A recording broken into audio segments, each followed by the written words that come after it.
Herman melirik arlojinya. Jarum jam digital berwarna merah menyala itu menunjukkan pukul 12 malam tepat. Nafasnya terasa semakin berat, seolah tercekik oleh kegelapan yang pekat.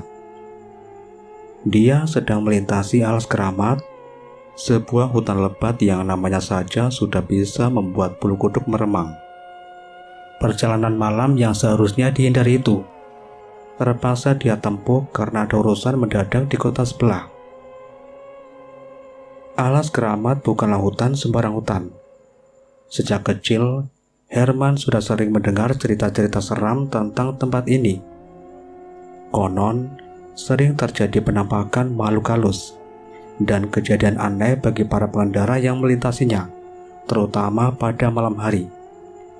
Awalnya Herman tidak terlalu percaya dengan cerita-cerita itu. Namun, hawa dingin yang menusuk tulang serta kesunyian yang mencekam di malam ini perlahan-lahan membuat dia merinding. Hujan yang turun sejak sore hari semakin deras. Deru air hujan yang membasahi kaca helmnya berpadu dengan suara gesekan ban motor di jalanan aspal yang basah. Sepanjang perjalanan, tak ada satupun kendaraan lain yang terlihat melintas. Lampu motor milik Herman menjadi satu-satunya penerang jalan di depan sana. Cahayanya yang terbatas hanya mampu menembus kegelapan hutan sejauh beberapa meter saja. Di luar jangkauan cahaya, matanya hanya bisa menangkap bayangan pepohonan yang menjulang tinggi bagaikan raksasa hitam. Tangan Herman yang menggenggam stang motor mulai berkeringat dingin. Suasana hening yang sesekali diselingi oleh suara lenguhan angin yang mendesir di antara dedaunan membuat bulu kuduknya berdiri tegak. Sesekali dia melirik ke pinggir jalan, matanya berusaha menembus kegelapan hutan, mencari sumber suara-suara aneh yang terkadang didengarnya. Suara-suara itu seperti bisikan atau seperti ranting pohon yang patah. Namun saat dia fokus mendengarkan, suara itu menghilang. Udara malam di alas keramat terasa berbeda.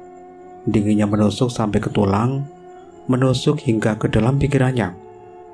Seakan-akan hawa dingin itu membawa serta energi negatif yang membuat Herman semakin resah dan gelisah. Dia teringat cerita kakeknya tentang roh jahat yang gentayangan di hutan ini, suka menyesatkan para pengendara dan membuat mereka celaka. Cerita itu terngiang-ngiang di kepalanya, menambah rasa takut yang sudah menyelimuti dirinya.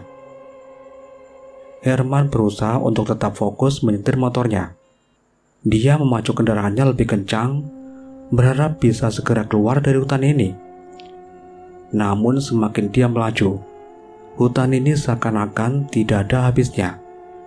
Jalanan yang berbelok-belok dan pepohonan yang tumbuh rapat membuat Herman bingung dengan arah yang dia tuju. Apakah dia sudah tersesat? Ketakutan itu semakin menyiksa pikirannya. Tiba-tiba, Herman merasakan hembusan angin yang kencang menerpa punggungnya. Refleks dia menoleh ke arah spion motor sebelah kanan. Awalnya dia tidak melihat apapun selain pantulan cahaya lampu motornya yang memantul di dedaunan basah. Namun, pandangannya menangkap bayangan samar-samar di kejauhan sana. Sekilas terlihat seperti kumpulan kabut berwarna kejauhan yang bergerak mendekat. Matanya menyipit, berusaha melihat lebih jelas. Saat dia memfokuskan pandangannya, kumpulan kabut itu semakin jelas bentuknya. Ternyata itu adalah sebuah bus. Bus itu tampak tua dan usang, modelnya seperti keluaran tahun 1970-an. Bodi bus berwarna hijau tua itu terlihat kusam dan dipenuhi noda karat. Lampu depannya redup, hanya mengeluarkan cahaya kuning pucat yang samar-samar. Cahaya itu sama sekali tidak menerangi jalan di depan bus, hanya area di sekitarnya yang sedikit terlihat. Yang membuat Herman merinding adalah tidak adanya suara mesin yang terdengar dari bus itu. Biasanya kendaraan tua seperti itu mengeluarkan suara deru mesin yang khas. Namun bus ini berjalan dengan hening, seakan-akan meluncur di atas jalanan. Keanehan lainnya adalah kecepatan bus tersebut. Awalnya bus itu terlihat cukup jauh di belakang Herman. Namun dalam hitungan detik, jarak di antara mereka semakin dekat. Bus itu melaju kencang seolah sedang mengejar Herman. Herman semakin tidak nyaman. Dia melirik speedometer motornya. Jarum penunjuk kecepatan menunjukkan angka 70 km per jam. Itu sudah merupakan kecepatan maksimal yang bisa dia capai di jalanan berliku dan basah seperti ini. Dia tidak bisa memacu motornya lebih kencang lagi. Di saat yang sama, bus tua itu terus mendekat. Cahaya redup dari lampu depannya mulai menyinari bagian belakang motor Herman. Rasa takut yang dingin menjalar di punggungnya. Dia mempertimbangkan untuk menepi ke pinggir jalan dan membiarkan bus itu lewat. Namun instingnya berkata lain. Ada sesuatu yang aneh dan mengerikan dari dalam bus tua itu. Dan menepi di tempat gelap seperti ini mungkin akan lebih berbahaya. Dengan perasaan gamang, Herman memutuskan untuk tetap melaju. Dia melirik spion kiri dan kanan, berharap ada kendaraan lain yang bisa digunakan untuk beriringan. Sayangnya, jalanan di alas keramat ini memang sepi, apalagi di malam hari. Dia benar-benar sendirian. Di tengah ketakutan yang melanda, ingatan Herman tiba-tiba terlintas pada cerita-cerita mistis yang pernah dia dengar tentang alas keramat. Konon, bagi para pengendara yang nekat melintasi hutan ini pada malam hari, ada satu pantangan yang tidak boleh dilanggar. Dilarang untuk menoleh ke belakang. Katanya, jika mereka menoleh, maka mereka akan melihat sesuatu yang mengerikan dan membawa sial. Herman tertegun. Bus tua itu masih setia membuntutinya dari belakang, seolah-olah sedang mengintai. Rasa ingin tahunya tentang bus itu bercampur aduk dengan ketakutan yang semakin menjadi-jadi. Di satu sisi, dia penasaran ingin melihat lebih jelas wujud bus itu. Di sisi lain, dia takut akan konsekuensi jika melanggar pantangan tersebut. Dia melirik ke spion kiri. Cahaya redup dari lampu depan bus itu hanya menerangi sebagian kecil bodi bus saja. Sisanya tertutup oleh kegelapan. Namun sekilas, dia melihat ada bayangan hitam yang bergerak di balik jendela bus itu. Seperti sesosok makhluk yang sedang mengawasinya. Perut Herman terasa mual, detak jantungnya berdegup kencang seperti genderang perang. Dia semakin yakin ada sesuatu yang tidak beres dengan bus tua itu. Pikirannya dipenuhi dengan bermacam-macam pertanyaan. Siapa yang mengendari bus itu? Menuju kemana bus itu melaju di tengah malam buta seperti ini? Dan apa yang sebenarnya digambarkan oleh bayangan hitam itu di balik jendela? Keinginan untuk melihat ke belakang dan melihat bus itu secara langsung semakin kuat. Namun pantangan itu terus terngiang-ngiang di kepalanya. Katanya, siapapun yang menoleh ke belakang saat diganggu makhluk halus di alas keramat akan mengalami kesialan bahkan kematian. Herman terjebak dalam dilema. Ingin tahu namun takut akan akibatnya. Dia menggigit bibir bawahnya kuat-kuat, berusaha untuk tidak menuruti rasa penasarannya. Dia harus fokus menyetir motor dan mencari jalan keluar dari hutan ini secepatnya. Namun semakin dia mencoba untuk tidak memikirkannya, bayangan hitam di balik jendela bus itu justru semakin menghantuinya. Dia seakan-akan bisa merasakan tatapan dingin yang menusuk tulang dari belakang. Tekanan itu semakin berat dan hampir tidak tertahankan. Akhirnya, Herman tidak bisa menahan diri lebih lama lagi. Dia memberanikan diri untuk menoleh ke belakang. Kepalanya perlahan bergerak ke arah spion kiri. Nafasnya tersekat. Apa yang akan dia lihat? Dengan helaian nafas panjang dan rasa cemas yang memuncak, Herman perlahan memutar kepalanya ke kiri. Spion motor menjadi satu-satunya jendela pandangan ke arah bus tua yang membuntutinya. Saat matanya menangkap bayangan bus itu di spion, Darahnya seketika berlisir dingin. Bus itu sudah sangat dekat. Lampu depannya yang redup kini menyinari langsung bagian belakang motor Herman. Bodi bus yang tua dan usang itu terlihat semakin jelas. Noda karat dan goresan di sana-sini semakin kentara.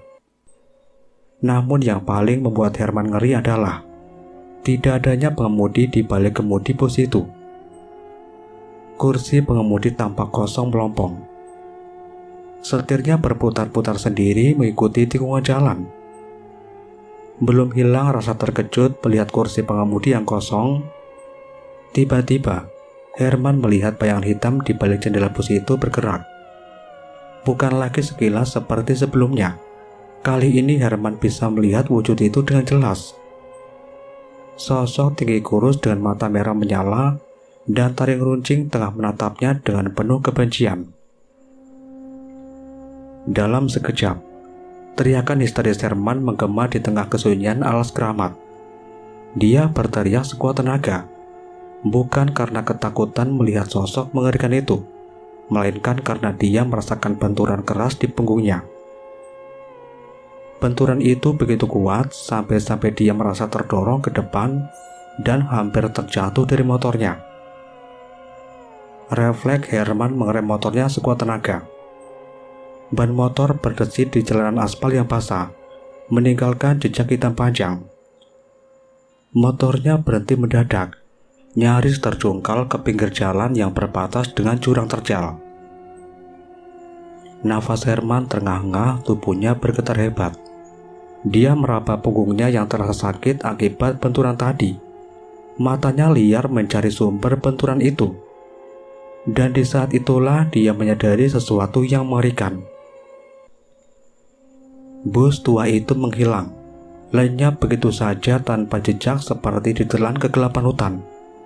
Di belakangnya, hanya tersisa kabut tipis yang bergulung-gulung diterpa angin malam.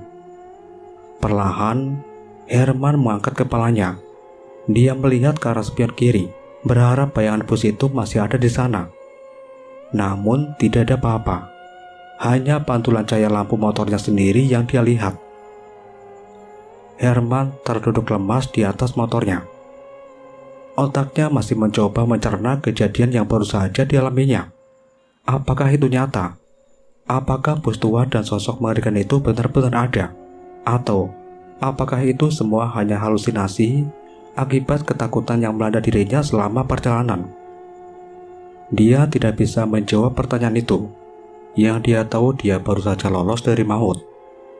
Benturan yang dia rasakan di punggungnya menjadi bukti nyata bahwa dia baru saja diganggu oleh sesuatu yang mengerikan di alas keramat. Dengan tangan gemetar, Herman menyalakan kembali mesin motornya. Dia tidak berani berlama-lama di tempat itu. Dia harus segera keluar dari alas keramat sebelum terjebak oleh kegelapan dan makhluk-makhluk gaib yang mendiami hutan itu. Dia memacu motornya kencang, mengabaikan rasa sakit di punggungnya. Lampu motornya menjadi satu-satunya harapannya untuk menerangi jalanan yang gelap gulita. Dia terus melaju, tidak berani menoleh ke belakang lagi. Takut akan melihat bus tua dan sosok mengerikan itu muncul kembali. Entah berapa lama dia melaju, akhirnya Herman melihat titik cahaya di kejauhan. Seiring dengan semakin dekatnya dia, cahaya itu semakin jelas terlihat. Itu adalah cahaya lampu jalanan di pinggir kota. Herman menarik nafas lega. Dia telah berhasil keluar dari alas keramat. Perjalanan malam yang penuh ketakutan itu akan selamanya terukir dalam ingatannya. Dia bersumpah tidak akan pernah lagi nekat melintasi hutan itu pada malam hari, apalagi seorang diri. Herman terus memacu motornya kencang, meninggalkan alas keramat sejauh mungkin. Lampu-lampu kota di kejauhan menjadi harapannya, seolah-olah menawarkan pelindungan dari kengerian yang baru saja dialaminya. Rasa sakit di punggungnya masih terasa, namun itu tak sebanding dengan ketakutan yang masih menyelimuti dirinya. Setelah melewati perjalanan yang menegangkan, akhirnya Herman sampai di kota tujuannya. Dia langsung menuju penginapan tempat temannya menginap. Begitu sampai, dia langsung disambut dengan raut wajah khawatir dari temannya. "Kamu kenapa sih, Herman? Aku khawatir sekali. Teleponmu gak bisa dihubungi." Herman terdiam sejenak, mengumpulkan sisa-sisa suaranya yang tercekat akibat ketakutan. Dia tidak bisa menceritakan detail pengalaman mengerikannya di alas keramat kepada temannya. Dia takut dianggap gila atau melebih-lebihkan cerita. "Oh, tadi macet di jalan," jawabnya singkat, suaranya sedikit bergetar. Temannya tidak curiga dan langsung mengajak Herman masuk untuk istirahat. Malam itu Herman terbaring di ranjang penginapan. Matanya sama sekali tidak bisa terpejam. Bayangan bus tua dan sosok mengerikan di balik jendelanya terus terngiang-ngiang di benaknya. Kejadian di alas keramat tersebut terus menjadi misteri baginya. Apakah itu hantu yang menumpang di bus tua? Atau mungkin roh jahat yang gentayangan di malam hari? Dia tidak tahu jawabannya. Yang dia tahu, pengalaman itu memberinya pelajaran berharga. Dia tidak pernah lagi meremehkan cerita-cerita mistis yang beredar di masyarakat. Dan dia bersumpah tidak akan pernah lagi melintas alas keramat. Dan dia bersumpah tidak akan pernah lagi melintas alas keramat pada malam hari, apalagi seorang diri.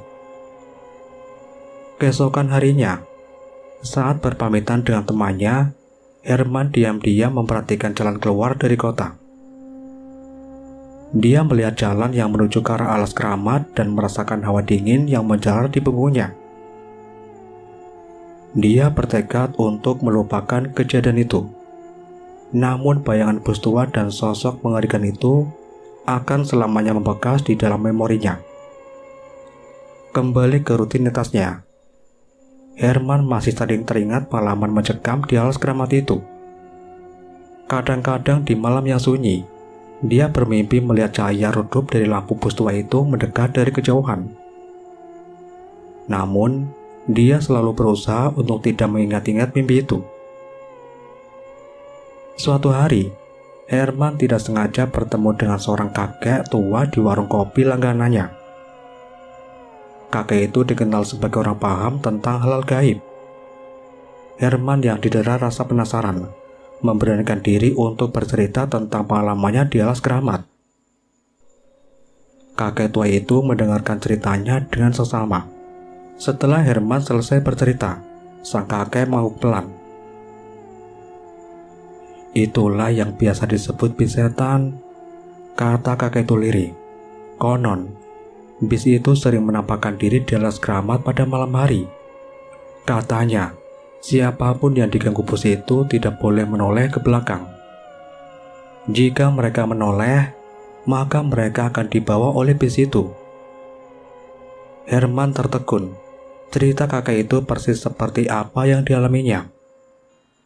"Lalu apakah aku selamat karena tidak melihat sosok di dalam bis itu?" tanya Herman penuh harap. Kakek itu tersenyum samar. "Mungkin saja, tapi kamu beruntung, karena bis itu tidak benar-benar menabrakmu. Biasanya korban bis setan tidak akan selamat." Herman merinding. Dia bersyukur karena dirinya masih diberi kesempatan hidup. Sejak saat itu, dia semakin percaya dengan cerita-cerita mistis yang beredar di masyarakat. Dia juga semakin berhati-hati dalam menjalani hidupnya, karena dia sadar bahwa di dunia ini tidak hanya dihuni oleh manusia saja, tapi juga makhluk-makhluk gaib yang bisa membahayakan. Oke teman-teman, itulah akhir dari cerita ini. Semoga dapat diambil hikmah dan pembelajaran dalam cerita ini. Mimin pamit. Wassalamualaikum warahmatullahi wabarakatuh.